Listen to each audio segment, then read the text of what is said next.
தரும் நல் மருந்தே என் இயேசுவே, என் இயேசுவே.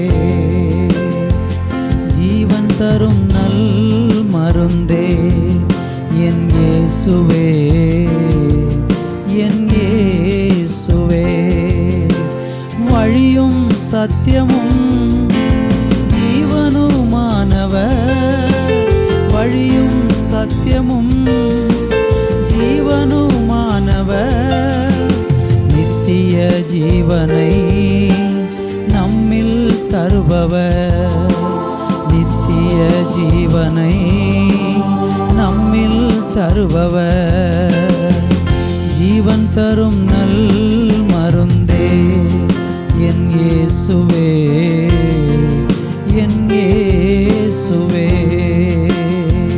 ஜீவன் தரும் நல் மருந்தே என் இயேசுவே, என் இயேசுவே.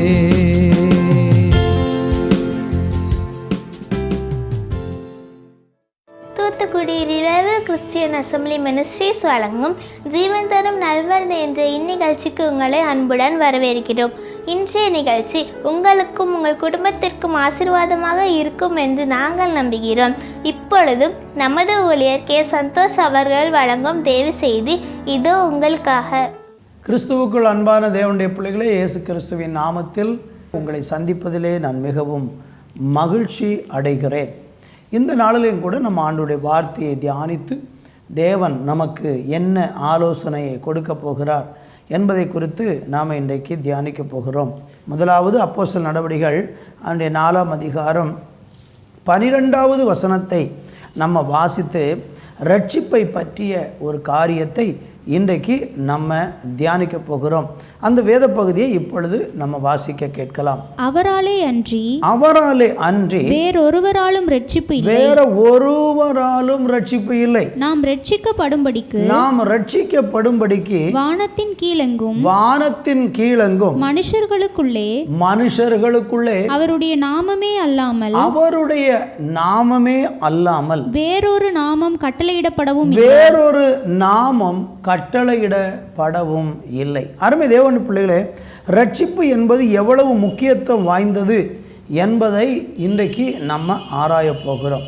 இந்த பூமியிலே பிறந்திருக்கிற எல்லா மனிதனும் ரட்சிக்கப்பட வேண்டும் என்று ஆண்டவர் விரும்புவதாக வேதம் நமக்கு சொல்லுகிறது. எல்லா மனிதனும் ரட்சிக்கப்படவும் சத்தியத்தை அறிகிற அறிவை அடைய வேண்டும் என்று தேவன் இந்த நாட்களில் விரும்புகிறார். அப்படியானால் ரட்சிப்பினுடைய முக்கியத்துவம் என்ன? நாம் ரட்சிக்கப்படாவிட்டால் அல்லது நம்ம ரட்சிக்கப்படாமல் இருந்தால் நமக்கு என்ன சம்பவிக்கும்? ரட்சிக்கப்பட்டால் நமக்கு எப்படிப்பட்ட மேன்மைகள் கிடைக்கும் என்பதையெல்லாம் இன்றைக்கு சில காரியங்களை பார்க்க போகிறோம். ரட்சிப்பினுடைய அவசியத்தை இந்த நாளில் அநேகர் அதை அறியாமல் இருக்கிறார்கள். நீங்கள் கூட ரட்சிப்பு என்றால் என்ன, அந்த ரட்சிக்கப்படுவதனுடைய அவசியம் என்ன, நான் ரட்சிக்கப்படாவிட்டால் எனக்கு என்ன இழப்பு ஏற்படுகிறது என்பதெல்லாம் பலவிதமான கேள்விகள் உங்களுடைய மனதிலே இருக்கலாம். இந்த நாளிலையும் கூட நம்ம சிந்திக்க போகிறது அப்போஸ்தலர் நடவடிக்கைகளில் 16ஆம் அதிகாரத்தில் 31வது வசனத்தை வாசிக்கும்போது அந்த ரட்சிப்பு எப்படி ஒரு மனுஷனுக்குள் உண்டாகிறது என்பதை குறித்து நம்ம பார்க்க போகிற ரட்சிப்பு ஒரு மனிதனுக்குள்ளே உண்டாகுவதற்கான 5 காரியங்களை நான் உங்களோடு கூட சொல்லி நம்முடைய ரட்சிப்பினாலே நம்ம கிடைக்கிற பலனை குறித்து நம்ம ஆராய்ந்து இன்றைக்கு நம்முடைய கர்த்தருடைய வார்த்தையை முடிக்கப் போகிறோம். இப்பொழுது அந்த வேத பகுதியை வாசிக்க கேட்கலாம். அதற்கு அவர்கள் கர்த்தராகிய இயேசு கிறிஸ்துவை விசுவாசி. அப்பொழுது நீயும் உன் வீட்டாரும் ரட்சிக்கப்படுவீர்கள். அருமையான தேவனுடைய பிள்ளைகளே, வாசித்து கேட்ட இந்த வசனத்தில் என்ன சொல்லப்பட்டிருக்கு பாருங்க. கர்த்தராகிய இயேசு கிறிஸ்து, ஒரு மனிதனுக்குள் ரட்சிப்பு உண்டாக வேண்டும் என்றால் அந்த ரட்சிப்பு எப்படி ஒரு மனிதனுக்குள் வருகிறது? முதல் படியாக இயேசு கிறிஸ்துவை நம்புகிறதன் மூலமாக ஒரு மனிதனுக்குள் ரட்சிப்பு உண்டாகிறது. இந்த பூமியிலே நாம் பிறக்கிற ஒவ்வொரு மனுஷனும் பாவத்திலே தான் பிறந்தான் என்று வேதம் சொல்லுகிறது. அப்போ ரோமர் கழுதின நிறுவத்தில் நீங்கள் படித்து பார்த்தீங்கன்னா 3ஆம் அதிகாரத்தில் 2 வசனத்தை ஞாபகப்படுத்துகிறேன். அதனுடைய 10வது வசனம் இப்படி சொல்லுகிறது, அந்தபடியே நீதிமான் ஒருவனாகிலும் இல்லை என்று சொல்லப்பட்டிருக்கிறது. இன்னும் அதே ரோமர்களின் நிறுவத்தில் 3ஆம் அதிகாரத்தில் 23வது வசனத்தை நீங்கள் வாசித்து பார்த்தீங்கன்னா அங்கே சொல்லப்பட்டிருக்கிறது, எல்லாரும் பாவம் செய்து தேவனுடைய மகிமை அற்றவர்கள் ஆனார்கள். இந்த 2 வசனம் மனுஷன் இன்னைக்கு எப்படிப்பட்ட நிலையில் இருக்கிறான் என்பதை நமக்கு காண்பிக்கிறது. அல்லது ரட்சிப்பின் அவசியம் என்ன என்பதை நமக்கு சுட்டி காட்டக்கூடிய 2 வசனம். நீங்கள் ஏன் ரட்சிக்கப்பட வேண்டும் என்பதை காண்பிக்கிற பகுதியாக இது இருக்கிறது. வேதம் அழகாக சொல்லுகிறது, ஸ்தோத்திரம், நீதிமான் ஒருவனாகிலும் இல்லை. எல்லாரும் பாவம் செஞ்சு தேவ மகிமை இழந்துட்டாங்க. எல்லாரும் பாவம் செய் எப்படி எல்லாரும் பாவம் செய்தாங்க? முதல் மனுஷனிடத்திலிருந்தே பாவம் தலைமுறையாக மனிதனுக்குள் பகரப்பட்டு வருகிறது.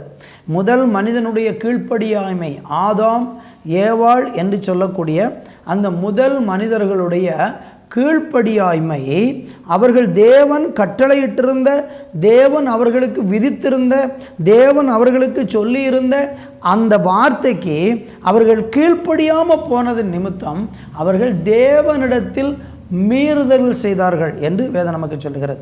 இன்னும் நீங்கள் ஹோசியாவில் படித்து பார்த்தீங்கன்னா அவங்க ஆதாம் என்ன செஞ்சாருன்னா தேவனுடைய உடன்படிக்கையை மீறினார் என்று சொல்லப்பட்டிருக்கிறது. அருமையான கர்த்தருடைய பிள்ளைகளே, இந்த நாட்களிலேயும் கூட ஸ்தோத்திரம், மனுஷன் பாவியாக இருக்கிறான். ஆதாமனுடைய மீறுதல்கள் நிமித்தம், ஆதாமின் நிமித்தம் எல்லா மனுஷனும் இந்த பூமியிலே பாவிகளாக இருக்கிறார்கள் என்று வேதம் நமக்கு சொல்லுகிறது. கர்த்தருக்கு ஸ்தோத்திரம். இன்னொரு வசனத்தை பாருங்கள், ரோமர் 5ஆம் அதிகாரத்தில் 8வது வசனத்தில் படிக்கும்போது, நாம் பாவிகளாய் இருக்கையில் கிறிஸ்து நமக்காக மரித்ததினாலே தேவன் நம்மேல் வைத்த தமது அன்பை விளங்க பண்ணுகிறார். அப்போ நம்ம பாவிகளாக இருக்கிறோம் என்று வேதம் சொல்லுகிறது. ஒரே மனுஷனால் எல்லா மனுஷனும் பாவிகளாக மாறினார்கள் என்று நம்ம பார்க்கிறோம். இன்னொரு வசனம் கூட படிக்கலாம். ரோமர்கள் நிறுவத்தில் 5ஆம் அதிகாரத்தில் 19வது வசனத்தை இப்போ நம்ம வாசிக்க கேட்கலாம். ரோமர் 5ஆம் அதிகாரம் 19வது வசனம். அன்றியும் ஒரே மனுஷனுடைய கீழ்ப்படியாய்மை, நல்லா கவனிங்க, ஒரே மனுஷனுடைய கீழ்ப்படியாய்மையினால அநேகர் பாவிகளாக்கப்பட்டது போல ஒருவருடைய கீழ்ப்படிதலினாலே அநேகர் நீதிமான்கள் ஆக்கப்படுவார்கள். நல்லா கவனிக்கலாம். ஒரு மனுஷனுடைய கீழ்ப்படியாய்மையினால அநேகர் என்ன செஞ்சாங்கன்னா பாவிகளானாங்க. ஆதாமனுடைய அந்த ஒரு கீழ்ப்படியாய்மை எல்லா மனுஷனையும் எப்படி ஆக்கிற்று? ஸ்தோத்திரம், பாவிகள் ஆக்கப்பட்டது போல என்று சொல்லப்பட்டிருக்கிறது. அப்போ ஒரு மனுஷனுடைய கீழ்ப்படியாய்மை பூமியில் உள்ள எல்லா மனுஷனையும் பாவியாக்கிற்று. அது ஆணென்றில்லை, பெண்ணென்றில்லை, வித்தியாசம் இல்லை, உயர்ந்தவர்கள் தாழ்ந்தவர்கள் இல்லை, எல்லாரும் பாவிகளாக மாறிவிட்டார்கள். அருமையான கர்த்தருடைய பிள்ளைகளே, எல்லாரும் பாவிகளாக மாறினது நிமித்தமாக அந்த பாவத்தில் ஒரு மனுஷனுடைய கீழ்ப்படியாய்மையினால எல்லாரும் பாவிகளானதுனால அந்த பாவத்திலிருந்து மனுஷனை மீட்பதற்காக ஒரே ஒருவர் இந்த உலகத்திற்கு வந்தார். அதான் அந்த வசனத்தில் போட்டிருக்கு, ஒருவருடைய கீழ்ப்படிதலினாலே அநேகர் நீதிமான்களாக்கப்பட்டார்கள்.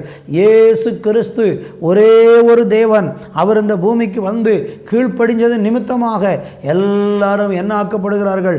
நீதிமான்களாக்கப்படுகிறார்கள் என்று வேதம் சொல்லுகிறது. என்னை கவனித்து கொண்டிருக்கிறேன் அன்பு சகோதர சகோதரிகளே, உங்களுடைய வாழ்க்கையில் ஸ்தோத்திரம், நீங்கள் இன்றைக்கும் பாவத்தில் வாழ்ந்து கொண்டிருக்கிறீங்களா?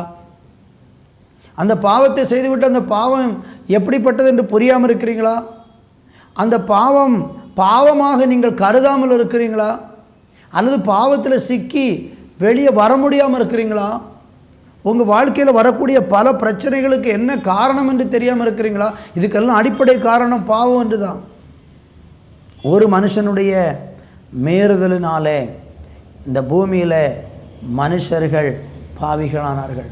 அந்த பாவிகள் ஆனதுனால அவங்களுக்கு ஏற்படக்கூடிய ஒரு பயங்கர பாதிப்பு குறித்து வேதம் சொல்லுகிறது. அதே ரோமர்கள் 5ஆம் அதிகாரத்தில் 17வது வசனத்தை கூட இப்பொழுது நம்ம வாசிக்க கேட்கலாம். அல்லாமலும் ஒருவனுடைய மீறுதலினாலே அந்த ஒருவன் மூலமாய் மரணம் ஆண்டு கொண்டது.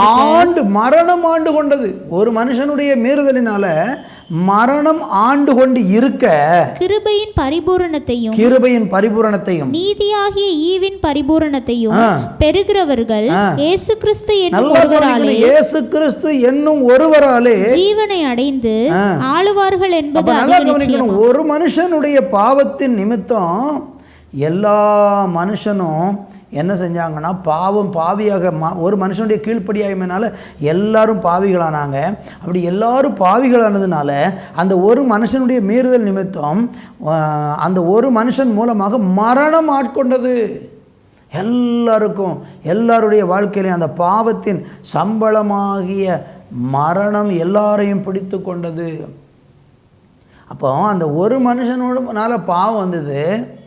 ஆனால் இயேசு கிறிஸ்து என்னும் ஒருவராலே ஜீவன் நம்மளை ஆளுகை செய்கிறது. இயேசு கிறிஸ்து அந்த ஒரு மனிதனுடைய மீறுதல் நிமித்தம் எல்லா மனுஷனும் பாவிகளானதுனால எல்லா மனிதனையும் பாவத்திலிருந்து விடுதலை ஆக்குவதற்காக இயேசு கிறிஸ்து என்கிற ஒருவர் இந்த உலகத்திற்கு வந்தார்.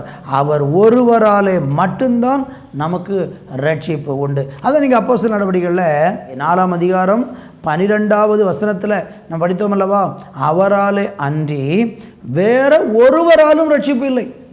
அந்த ஒரு மனிதனுடைய பாவத்தினால இயேசு கிறிஸ்து என்கிற அந்த ஒருவராலே நமக்கு ரட்சிப்பு கொடுக்கப்பட்டிருக்கிறது. அந்த இயேசு கிறிஸ்து ஏன் இந்த பூமிக்கு வந்தார்? அவர் நம்மளை ரட்சிப்பதற்காக. அந்த ஒரு மனுஷனுடைய மீறுதல்னால பாவம் வந்தது. இந்த ஒரு மனிதனுடைய கீழ்ப்படிதல்னால அவர் சிலுவையில் தன்னுடைய சரீரத்தை மரணத்துக்கு ஒப்பு கொடுத்ததுனால, நம்ம செஞ்ச பாவங்களுக்காக அவர் சிலுவையில் தண்டனை அனுபவித்ததுனால, அந்த ஒருவருடைய மரணத்தின் மூலமாக நமக்கு ஒரு பெரிய மீட்பை தேவன் சம்பாதித்து நமக்கு வைத்திருக்கிறார். இயேசு சம்பாதித்து வைத்திருக்கிறார். அப்போ நம்ம செய்ய வேண்டியது என்ன? அப்போஸ்தலர் 16ஆம் அதிகாரத்தில் 36 வசனத்தில் படித்தோம், கர்த்தராகிய இயேசு கிறிஸ்துவை விசுவாசி, அப்பொழுது நீயும் உன் வீட்டாரும் ரட்சிக்கப்படுவீர்கள். அருமையான தேவனுடைய பிள்ளைகளே, இயேசு கிறிஸ்து நமக்காக பாடுபட்ட இயேசு கிறிஸ்துவை யார் விசுவாசிக்கிறாங்களோ அப்படி விசுவாசிக்கிற மனிதர்களுக்கு வேதம் ரட்சிப்பை சொல்லுகிறது. அப்போ முதலாவது நம்ம ரட்சிப்புக்கு என்ன செய்ய வேண்டும் என்றால், இயேசு கிறிஸ்துவை இருதயத்தில் தெய்வமாக விசுவாசிக்க வேண்டும். நீங்கள் விசுவாசித்து பாருங்கள், உங்களுக்குள்ள ரட்சிப்பு வந்துடும். அந்த ரட்சிப்பு வந்துட்டுனா உங்களுக்கு என்ன நன்மை கிடைக்கிறது? பெரிய மரணத்திலிருந்து விடுதலை ஆவீர்கள், பெரிய அழிவிலிருந்து விடுதலை ஆவீர்கள், நரக பாதாளத்திலிருந்து விடுதலை ஆவீர்கள். ரெண்டாவது படிச்சிங்கன்னா, நம்முடைய ரட்சிப்புக்கு நம்ம செய்ய வேண்டியது நம்முடைய பாவங்களை நாம் அறிக்கை செய்ய வேண்டும். ரோமர்களின் நிருபம் 10ஆம் அதிகாரம் அதனுடைய 10வது வசனத்தை வாசிக்கும்போது, நம்முடைய ரட்சிப்புக்காக நாம் முதலாவது இயேசுவை விசுவாசிக்க வேண்டும். ரெண்டாவதாக ஆண்டவராக இயேசு கிறிஸ்துவனிடத்தில் நம்முடைய பாவங்களை அறிக்கை செய்ய வேண்டும். அந்த வசனத்தை வாசிக்க கேட்கலாம். நீதி உண்டாக இருதயத்தில் விசுவாசிக்கப்படும், ரட்சிப்பு உண்டாக வாயினாலே அறிக்கை பண்ணப்படும். தேவனுடைய பிள்ளைகளே, வேதம் சொல்லுகிறது நமக்கு ரட்சிப்பு உண்டாவதற்கு நம்ம என்ன செய்யணும்? நீதி உண்டாக இருதயத்தில் விசுவாசிக்கப்படும். நீங்கள் இருதயத்தில் இயேசு கிறிஸ்துவை விசுவாசிக்கிறீர்கள். அந்த விசுவாசம் உங்களுக்குள்ள எப்படி ரட்சிப்பை கொண்டு வருகிறது என்றால், நீங்கள் ரட்சிப்பு உண்டாக இயேசு கிறிஸ்துவை அறிக்கை செய்ய வேண்டும். இயேசு கிறிஸ்து ஒருவரே மெய்யான தேவன் என்று நீங்கள் உங்கள் வாயினாலே அறிக்கை செய்ய வேண்டும்.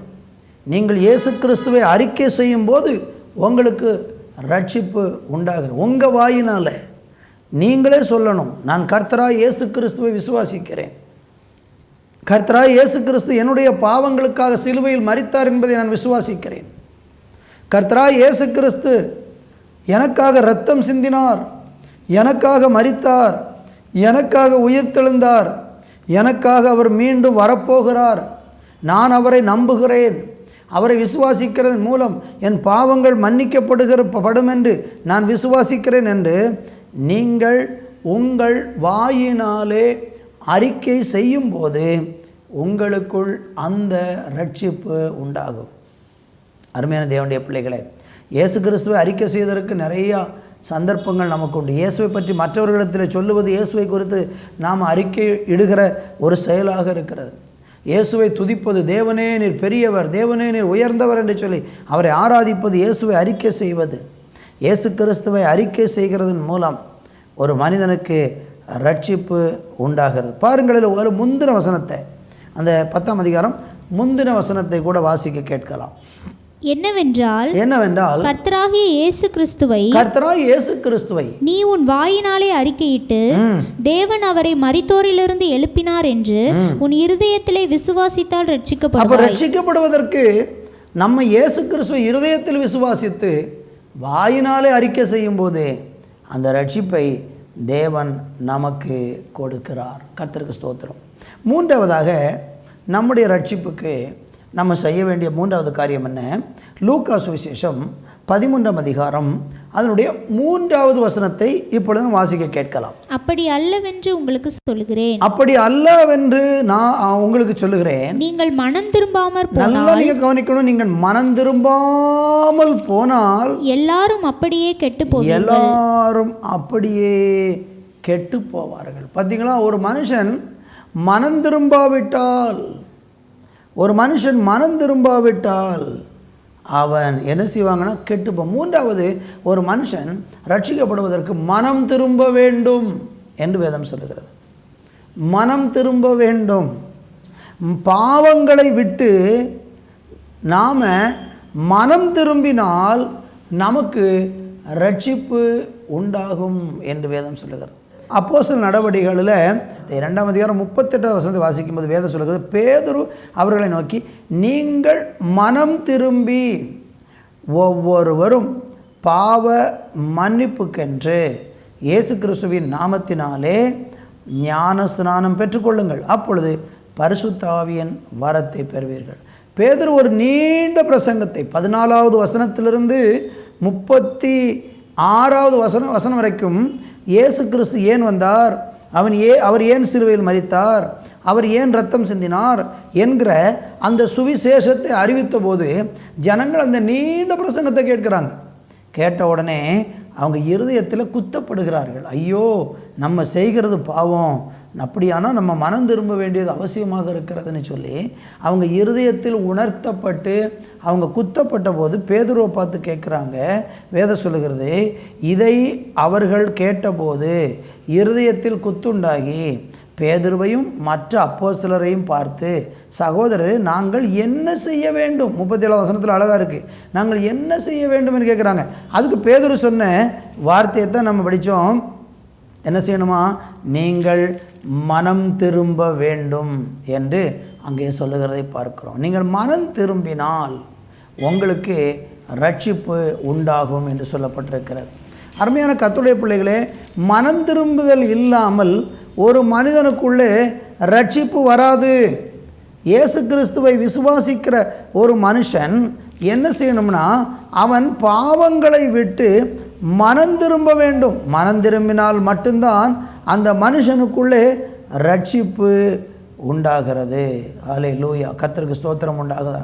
ரட்சிக்கப்படுவதற்கு மனம் திரும்புதல் ரொம்ப ரொம்ப முக்கியம். நம்ம வாழ்ந்து கொண்டிருக்கிற பாவ வழிகளை விட்டு, நாம் இன்றைக்கு செய்து கொண்டிருக்கிற பொல்லாத கிரியைகளை விட்டு, தேவன் விரும்பாத அருவருப்பான எல்லா செயல்களை விட்டு மனம் திரும்ப வேண்டியது அவசியமாக இருக்கிறது. நம்ம என்ன கிரியைகளை செஞ்சுருக்கிறோமோ அது எனக்கு இனி வேண்டாம்.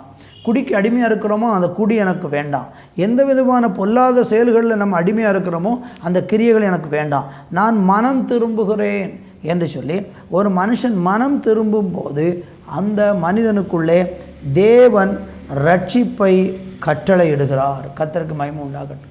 அப்போ பாவங்களை விட்டு என்ன செய்யணுமா?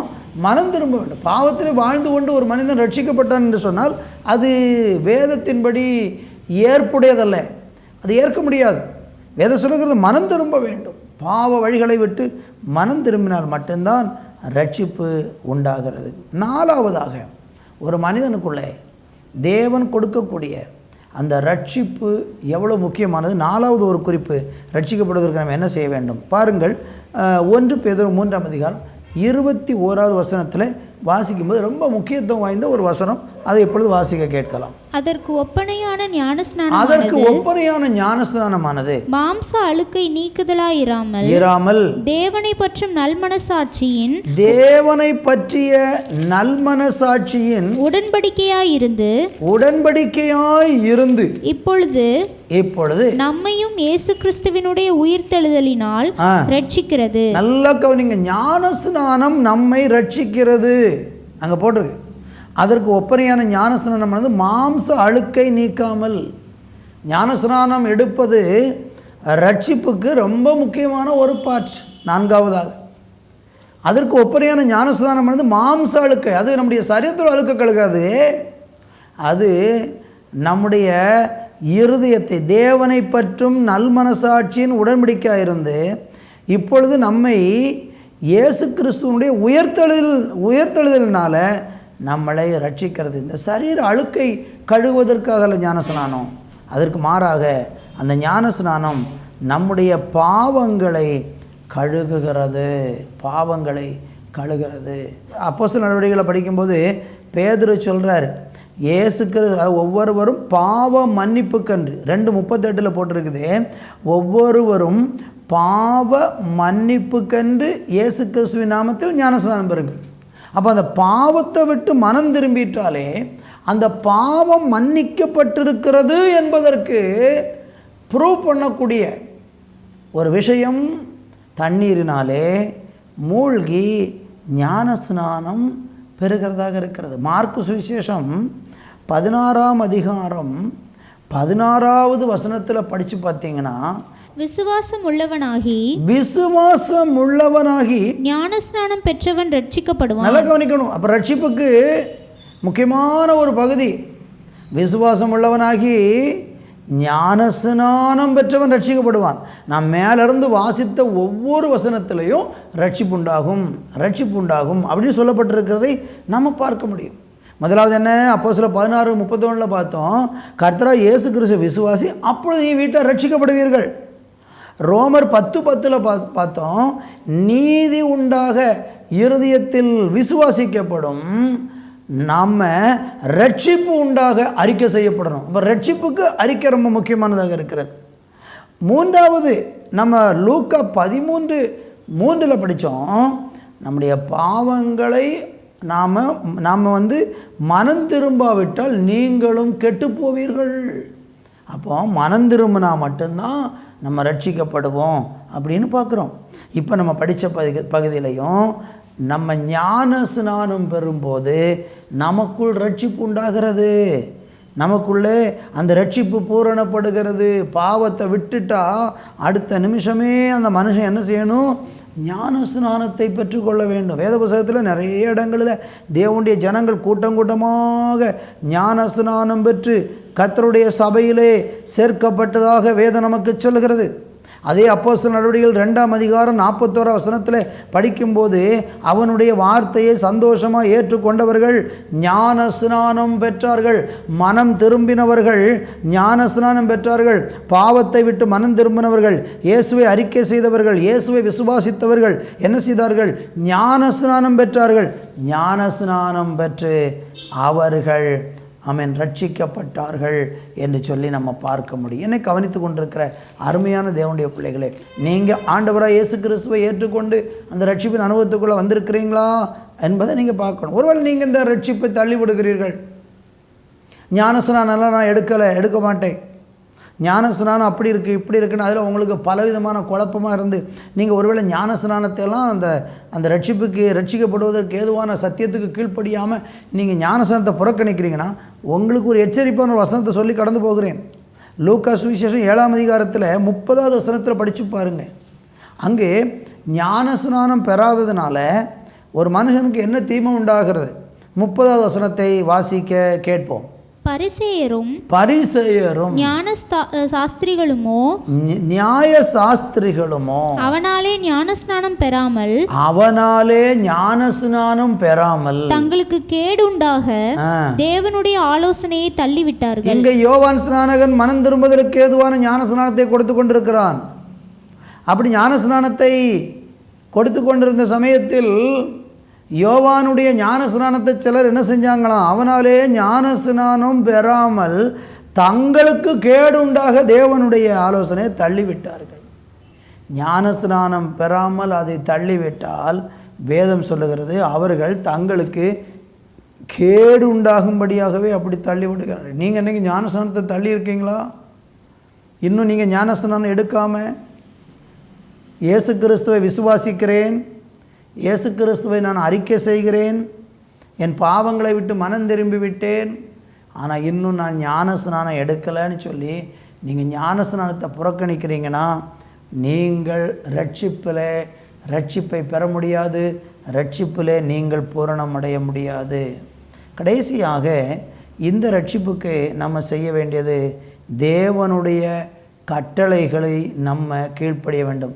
மத்தேயு எழுதின சுவிசேஷம் 7ஆம் அதிகாரம் 21வது வசனத்தை இப்பொழுது வாசிக்க கேட்போம். பரலோகத்தில் இருக்கிற என் பிதாவின் சித்தத்தின்படி, பரலோகத்தில் இருக்கிற என் பிதாவின் சித்தத்தின்படி செய்கிறவனே பரலோக ராஜ்யத்தில் பிரவேசிப்பானே அல்லாமல் என்னை நோக்கி கர்த்தாவே கர்த்தாவே என்று சொல்லுகிறவன் அதில் பிரவேசிப்பதில்லை. ஆண்டவர் சொல்லுகிறார் பாருங்க, பரலோகத்தில் இருக்கிற என் பிதாவின் சித்தத்தின்படி செய்கிறவன், தேவனுடைய கட்டளைக்கு கீழ்ப்படுகிற மனுஷன்தான் அந்த ரட்சிப்பை அனுபவிப்பானாம். அவருடைய சித்தத்தின்படி, பிதாவினுடைய சித்தத்தின்படி செய்கிறவனே. பிதாவின் சித்தம் என்ன? பிதாவினுடைய சித்தம் என்ன? பிதாவினுடைய சித்தத்தை எப்படி அறிந்து கொள்வது? இந்த வேத வசனமாகிய கட்டளைகளை எல்லாம் பிதாவுடைய சித்தத்தை இந்த வேதத்தில் ஆண்டவர் எழுதி வச்சிருக்கிறார். அப்போ தேவனுடைய கட்டளைகளுக்கு நம்ம கீழ்ப்படியும் போது நமக்குள்ளே அந்த ரட்சிப்பு இந்த நாட்களில் உண்டாகிறது. அந்த ரட்சிப்பின் அனுபவத்தை நீங்கள் இன்னும் பெறாமல், அந்த ரட்சிப்பை நீங்கள் புறக்கணித்து உங்கள் வாழ்க்கையில் இத்தனை காலம் நீங்கள் வாழ்ந்துட்டீங்கன்னா இன்றைக்கு உங்களுக்கு ரட்சிப்பு அவசியமானதாக இருக்கிறது. நீங்கள் கர்த்தராகிய இயேசு கிறிஸ்துவை உங்களுடைய தெய்வமாக ஏற்றுக்கொண்டு நான் சொல்லப்பட்ட அந்த 5 முக்கியமான காரியங்களை நீங்கள் அந்த முறைப்படி வரும் பொழுது உங்களுக்குள்ள அந்த ரட்சிப்பு உண்டாகிறது. ஒன்று, இயேசு கிறிஸ்துவை நம்ப வேண்டும். 2வது, நீங்கள் அந்த இயேசு கிறிஸ்துவை நம்பினதை அறிக்கை செய்ய வேண்டும். 3வது, பாவத்தை விட்டு மனம் திரும்ப வேண்டும். 4வது, மன்னிப்பு, பாவ மன்னிப்புக்காக ஞானஸ்நானத்தை பெற வேண்டும். 5வதாக தேவனுடைய சித்தத்தின்படி அவருடைய கட்டளைகளை கைக்கொள்ள வேண்டும். இந்த 5 காரியம் ஒரு மனிதனுக்குள் ஆழமான ரட்சிப்பை கொண்டு வரும், உண்மையான ரட்சிப்பை கொண்டு வரும். அப்படி நீங்கள் ரட்சிக்கப்படும் போது ஆண்டவர் நமக்கு தருகிற ஒரு பெரிய பாக்கியம் என்ன தெரியுமா? பரலோக ராஜ்யத்தை தேவன் நமக்கு பாக்கியமாக கொடுக்கிறார். மார்க் 16:16 நம்ம படித்தோம் அல்லவா? அங்கே வேதம் நமக்கு சொல்லுகிறது, விசுவாசிக்கிறவனாய் ஞானஸ்நானம் பெற்றுக்கொள்ளுகிறவன் ரட்சிக்கப்படுவான், விசுவாசியாதவனோ என்ன செய்வானாம்? ஆக்கினிக்குள்ளாக தீர்க்கப்படுவான். இயேசுவை விசுவாசியாத ஒரு மனுஷன், இயேசு கிறிஸ்துவின் மூலம் ரட்சிக்கப்படாத ஒரு மனுஷன், அவன் என்ன செய்வான்? ஆக்கினை தண்டனை அடைவான். அவன் நித்திய நரகத்தில் தள்ளப்படுவான். அவன் பாதாளத்தில் வேதனைப்பட வேண்டிய சூழ்நிலை ஏற்படும்.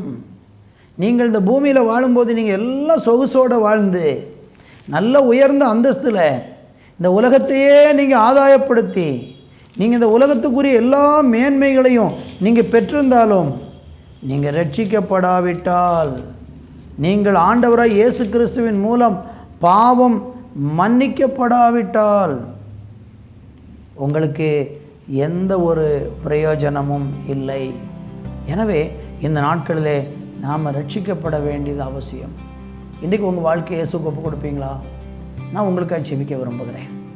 என்னோடு கூட சேர்ந்து தலைகளை தாழ்த்தி, ஆண்டவரே, என் பாவத்திலிருந்து விடுதலை பெற்று ரட்சிக்கப்படுவதற்கு என் வாழ்க்கையை நான் ஒப்பு கொடுக்கிறேன். ஒரு விஷயம் நீர் என்னோடு இடைப்படும், என்னை மறுரூபப்படுத்தும். நான் பாவியாக இருக்கிறேன் ஆண்டவரே. ஆதாமினால் உண்டான பாவம் என்னையும் பாதிச்சிருக்கிறது.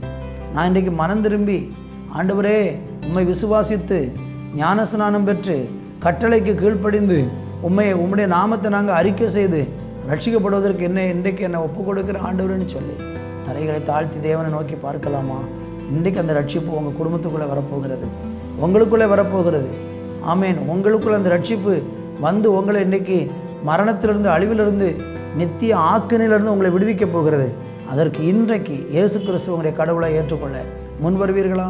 கர்த்தர் உங்களை ஆசீர்வதிக்க போகிறார். நல்ல தகப்பனே, நான் இப்பொழுது ஜெபிக்கிறேன். ரட்சிப்புக்காக ஏங்கக்கூடிய பிள்ளைகள், ஆண்டவரே, ரட்சிக்கப்படாமல் யாரெல்லாம் இந்த செய்தியை பார்க்குறாங்களோ, கேட்குறாங்களோ, அவங்க இன்றைக்கு ரட்சிக்கப்படட்டும். ஆண்டவரே, தொலைக்காட்சியில் பார்க்குறவங்க, ஆண்டவரே ஸ்தோத்திர, நேரலையின் மூலமாய் பார்த்து கொண்டிருக்கிறவர்கள் இப்பொழுதே அந்த ரட்சிப்பின் பூரணத்தை பெற்றுக்கொள்ளும்படிக்கு கர்த்தராய் இயேசு கிறிஸ்துவை விசுவாசிக்கிறதன் மூலமாகவும், அறிக்கை செய்கிறதன் மூலமாகவும், மனம் திரும்புகிறதன் மூலமாகவும், ஞானஸ்நானத்தின் மூலமாகவும், தேவனுடைய கட்டளைகளை கைக்கொள்ளுகிறதன் மூலமாகவும் அந்த பூரண ரட்சிப்பு உம்முடைய பிள்ளைகளுக்குள் இந்த நாளில் உண்டாவதாக. கர்த்தர் அப்படி செய்கிறதற்காய் நன்றி. சுகவீனம், பலவீனம், வியாதி, போராட்டங்கள் எல்லாவற்றிலும் நம்முடைய பிள்ளைகளுக்கு தேவன் தம்முடைய விடுதலையை கட்டளையிடுகிறார். இயேசுவின் நாமத்தில் ஜெபிக்கிறோம் நல்ல பிதாவே. ஆமேன், ஆமேன். அன்பு தேவ பிள்ளைகளே, கர்த்தர் நம்மோடு கூட பேசியிருக்கிறார். மற்றொரு நிகழ்ச்சியிலே உங்களை சந்திக்கும் வரைக்கும் தேவன் உங்களோடு கூட இருப்பாராக. ஆமேன், ஆமேன். அன்பானவர்களே, கர்த்தருடைய வேதம் குறைவற்றதும் ஆத்துமாவை உயிர்ப்பிக்கிறதுமாய் இருக்கிறது என்று நாம் வேதத்தில் வாசிக்கிறோம். இன்றைக்கு நீங்கள் பார்த்த சத்தியமும் உங்கள் ஆவி, ஆத்துமா, சரீரத்தை நிச்சயமாக உயிர்ப்பிக்கும் என்பதில் எவ்வளவேனும் சந்தேகம் இல்லை. மீண்டும் அடுத்த வார நிகழ்ச்சிக்காக ஜெபத்துடனும் எதிர்பார்ப்புடனும் காத்திருப்போம். கர்த்தர் உங்களை ஆசீர்வதிப்பாராக. ஆமேன். Our address: Revival Christian Assembly Ministries, 17/3, Brainagar 2nd Street East, Chuchukuri. Contact 944 277 8986.